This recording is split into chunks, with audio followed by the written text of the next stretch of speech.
संदीप नाईक, मालखेडा गावाचा ग्रामस्थ।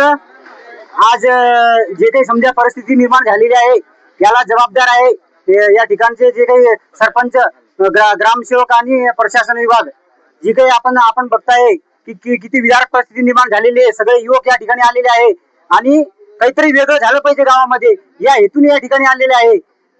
जे काही आपण बघताय गेल्या 4-5 वर्षापासून ग्रामसभा झाली नाही आणि ग्रामसभा घेणे किती महत्वाचे आहे का की लोकांची अडी अडचण, लोकांचे प्रश्न त्यामध्ये आपण मांडू शकतो, जेणेकरून ही जी ग्रामपंचायत आहे कायमस्वरूपी बंद असते आणि ही ग्रामपंचायत घरी चालते। तर मग लोक कुठे जाणार आहे? लोकांचे न्याय हक्कासाठी कुठे लढणार आहे? हे असे भरपूर काही प्रश्न आहे। स्मशानभूमीचा काय प्रश्न होता? हा, आणि सर्वात महत्वाचं म्हणजे स्मशानभूमी तुम्ही जाऊन बघू शकता।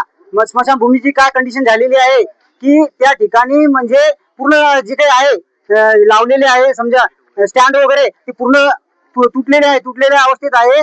तर तुम्ही कंपाऊंड वॉल सुद्धा तुटलेली आहे। लाईट पण नाही। रात्री जर एखादी घटना सगळ्या गोष्टी त्या ठिकाणी तुम्ही प्रत्यक्ष जाऊन बघू शकता की जे स्मशानभूमीची काय अवस्था झालेली आहे। तरी त्या लवकरात लवकर दुरुस्ती करण्यात यावी आणि चांगल्या प्रकारे सुविधा देण्यात यावी ही आमची विनंती आहे।